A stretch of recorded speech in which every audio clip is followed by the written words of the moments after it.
On this edition of The Exchange, we dive into the economics of water, a vital resource for sustaining life and development. Can policymakers and business leaders create better solutions for water security before the well runs dry? Welcome to The Exchange. I'm Guy Schoen, bringing you the biggest news and interviews from all around the business world. Access to clean water is a basic human right, yet more than 2 billion people in the world are still cut off from safe drinking water and sanitation. Well, water security is becoming a major priority for many countries, with some even locked in conflict over water resources. Now, according to the OECD, 60% of the global population could face water issues by 2050, with low-income families bearing the brunt of the water crisis. In some areas, water scarcity could cause a dent on economic growth by as much as 6% of GDP. But if universal access to clean water and sanitation can be achieved, it could generate more than $18 billion in economic benefits. And that's what organisations like the World Water Council is advocating, tightening public and private partnerships to better people's lives through ensuring water and economic security. Well, let's speak to Loic Fachon, president of the World Water Council. It's an international think tank based in Marseille, France. Welcome to the show, Loic. So, getting everyone access to clean water, how is that work likely to change then in the future? Water has to become everywhere politics.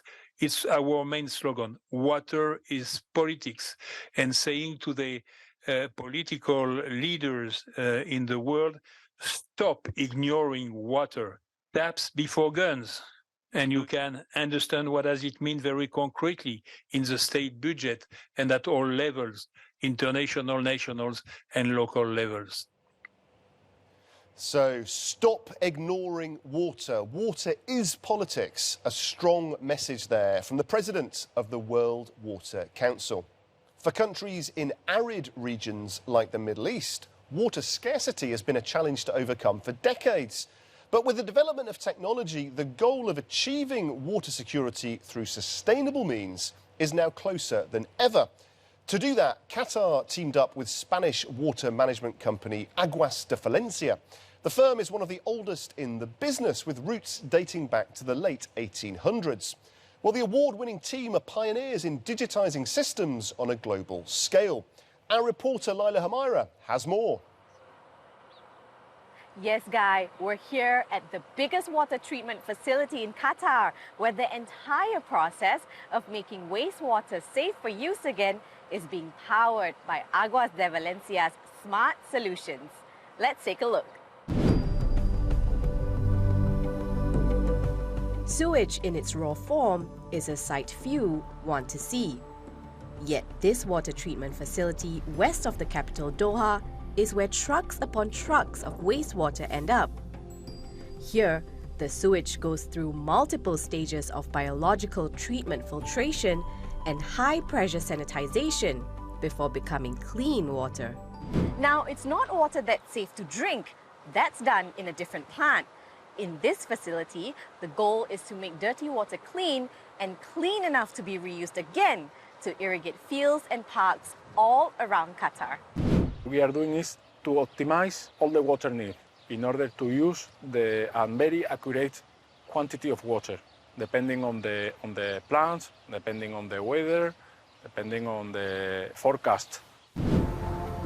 Qatar may be located in an arid region, but that doesn't mean it doesn't get any rain. And when it does, the country is equipped to capitalize on the precious resource.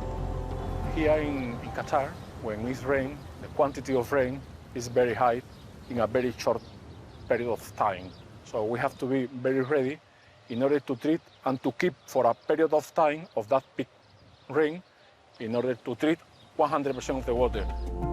By tapping on tech solutions and the help of Aguas de Valencia's award-winning water management infrastructure, Qatar is turning the tide on water scarcity.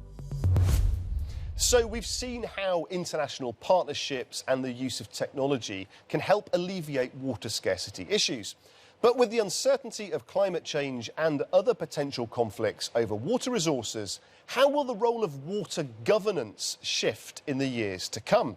Well, I put this question to Ariana Romano. She's the head of the Water Governance and Circular Economy Unit at the OECD. There is not so much water on this planet, it cannot be given for granted.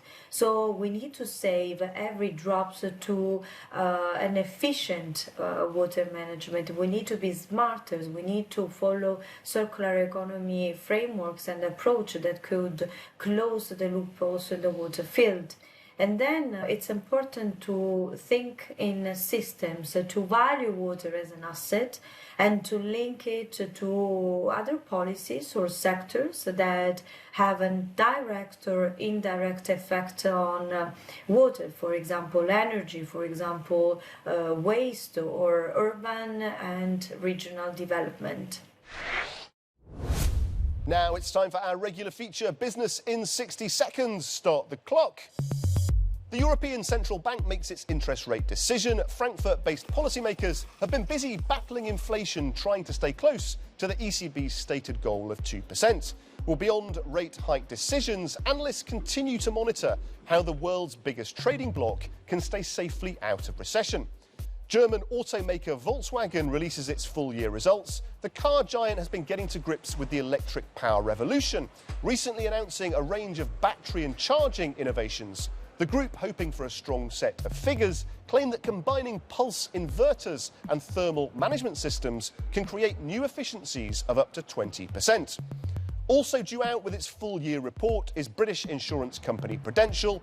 A consistently strong performer this year, the group has also been busy as an institutional investor, increasing its shares in other well-known brands like food giant Kellogg and Kimberly-Clark. The OECD's warning that 60% of the world's population could face water issues by the year 2050 points to a crisis that's hard to ignore. A humanitarian catastrophe, plus global GDP potentially plunging 6%. But as we heard from our guests, the opportunity to get it right is just as awesome. Universal access to clean water and sanitation not only helps the very poorest people in society, it also brings with it a multi-billion-dollar economic boost. Well, that's all we have time for on this edition of the show. Thank you for watching. Please do check out Euronews.com for all your latest business news. And join us again next time on The Exchange.